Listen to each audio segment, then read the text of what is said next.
Prabowo menegaskan pembangunan jembatan menjadi salah satu prioritas utama pemerintah demi menunjang kemajuan pendidikan nasional. Prabowo memaparkan kebutuhan pembangunan jembatan mencapai sekitar 300.000 unit yang tersebar di berbagai daerah.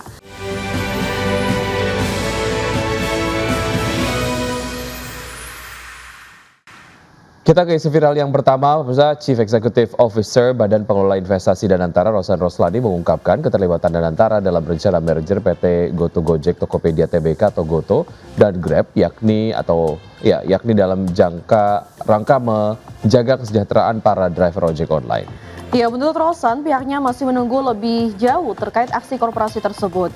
Baik Grab maupun GoTo menyambut partisipasi Danantara dalam proses tersebut. Oke, ini yang memang sering dibahas oleh masyarakat dan juga oleh driver sendiri ya. Beberapa waktu yang lalu saya pakai salah satu aplikasi ride hailing begitu, mereka kemudian membahas mengenai rencana merger ini. Ada yang kemudian setuju, ada yang melihat ini sebagai sebuah rencana yang kayaknya enggak deh gitu ya. Dari point of view driver begitu ataupun dari mitra driver. Baik, kita lihat komentar yang disampaikan oleh followers dari Instagram IDX Channel. Ada Gali Satrio, beresin dulu utangnya baru merger. Jangan merger diduluin, ntar giliran ditagih hilang semua alasan, udah beda korporasi katanya. Nah, itu juga ya. Dan ada komentar dari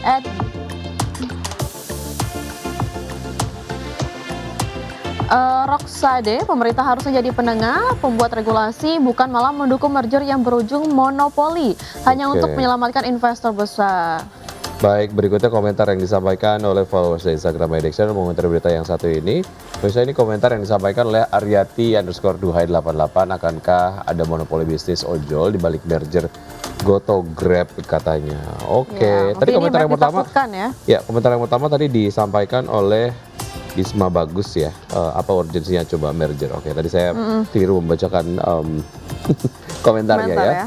Oke, baik, kita lihat prosesnya. Kalaupun memang seperti yang kemudian disampaikan oleh CEO Danantara bahwa ini untuk kesejahteraan para driver, mudah-mudahan demikian ya. Benar. Dan juga secara manfaatnya akan menimbulkan manfaat bagi berbagai macam stakeholders lah. Baik, pemirsa, kita ke isu viral berikutnya. Presiden Prabowo Subianto membentuk Satuan Tugas Khusus Darurat Jembatan sebagai upaya percepatan peningkatan akses infrastruktur di berbagai daerah di Indonesia.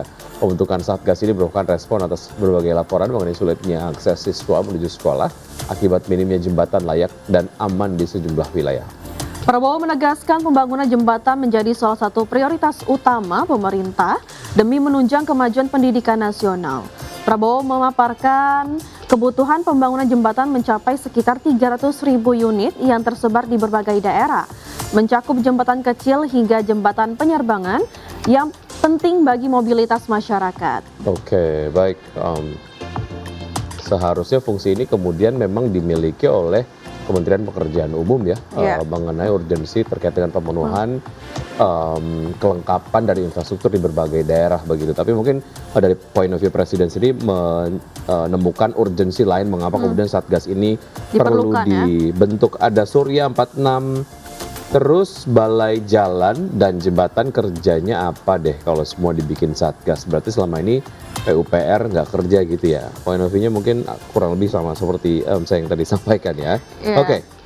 Selanjutnya ada komentar dari Gilang RZKG. Ada begitu banyak orang di Kementerian PUPR, untuk apa lagi bikin Satgas? Kalau orang PUPR nggak bisa menanganinya, pecat aja. Oke, baik. Komentar yang terakhir.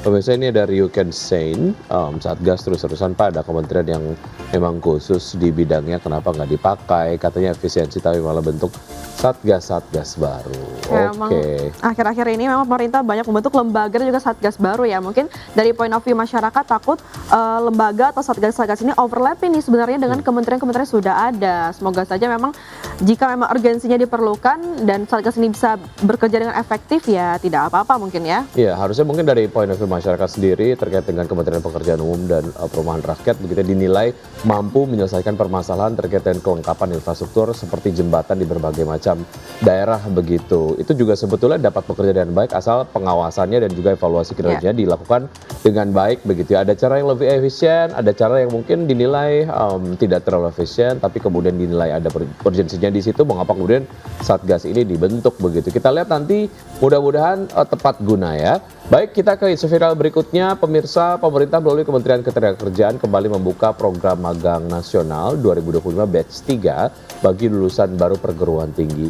Pendaftaran magang dilakukan secara daring melalui platform Magang Hub yang terintegrasi dengan akun Siap Kerja, dan tahap awal dimulai dengan pendaftaran penyelenggara dan usul program pemagangan pada 24 November hingga 3 Desember 2025. Ya, Kemenaker mendorong para pelaku usaha untuk ikut berpartisipasi dalam program ini. Program Magang Nasional Batch 3 untuk penyelenggara dari kementerian lembaga sebanyak 2.012 satuan kerja dengan kuota magang sebanyak 2.800 peserta. Sementara untuk penyelenggara Magang Nasional 2025 ada 4.530 perusahaan dengan kuota 10.852 peserta. Oke, baik, ini bagi lulusan kerja ataupun lulusan kuliah sendiri atau lulusan sekolah, ini memang menjadi satu hal yang cukup membantu mereka untuk bisa mendapatkan pengalaman kerja begitu ya. Dan juga dibayar ya Wiki, tidak unpaid internship ya. Betul, berikutnya komentar yang disampaikan oleh followers di Instagram IDX Channel mengomentari berita yang satu ini, silakan Vina. Ya, ada dari @Trinti Kuncoro. Kenapa program magang yang dibesarkan? Kenapa bukan penerimaan besar-besaran karyawan tetap BUMN atau Danantara? Sepelit itukah negara ini sama warga negaranya? Oke, ini kritikannya sangat tajam sekali begitu ya. Ada Holikin_mus02, apalah daya yang udah setahun lulus tidak bisa ikut katanya. Karena memang ada batasan waktu maksimal untuk bisa bergabung dalam program magang ini gitu ya, yang diinisiasi oleh pemerintah. Selanjutnya ada komentar dari @namaku_data. Apakah ini bagian dari 19 juta lapangan kerja yang dijanjikan saat kampanye dulu? Oke, belum ada informasi ya apakah ini merge dengan janji kampanye beberapa waktu yang lalu begitu ya. Tapi kita harapkan memang program magang ini dapat memberikan manfaat bagi perusahaan dan juga bagi lulusan sendiri ya, supaya mereka dapat pengalaman kerja dan bisa dijadikan modal untuk kemudian akhirnya setelah program magangnya selesai bisa punya pengalaman dan lebih siap lagi untuk bekerja. Benar sekali. Selanjutnya pemirsa, kita beralih ke informasi lainnya. Indeks harga saham gabungan rebound pada perdagangan Senin naik 0,47% ke level 8.548. Ya, informasi dan pembahasannya akan kami bahas ataupun bawakan usai jeda berikut. Tetap bersama kami di Market Plus. Ya.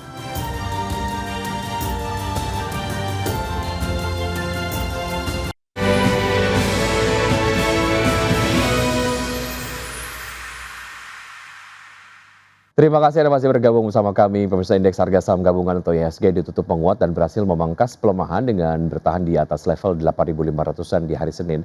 Saham Big Caps kembali menjadi penopang seiring penguatan saham Telkom dan saham BCA. Indeks harga saham gabungan atau IHSG ditutup menguat 0,47% di level 8.548,78 di akhir perdagangan Senin hari pertama perdagangan di Desember. Indeks sektoral dengan kenaikan terbesar sektor barang konsumen siklikal melesat 2,89%, sektor energi naik 1,36%, dan sektor teknologi menguat 1,08%.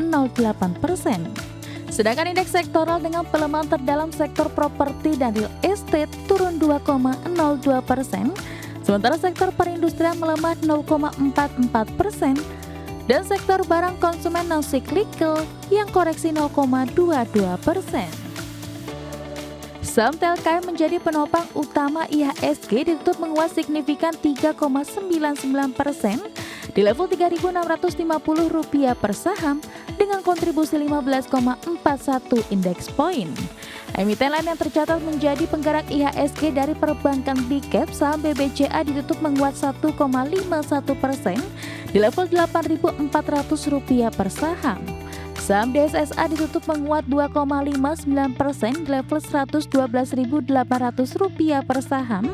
Saham Goto ditutup menguat 4,69% di level Rp67 per saham.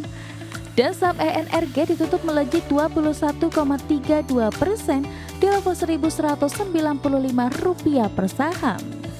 Pembayaran datang dari saham konglomerasi, saham BRPT ditutup melemah 3,07% di level Rp3.470 per saham.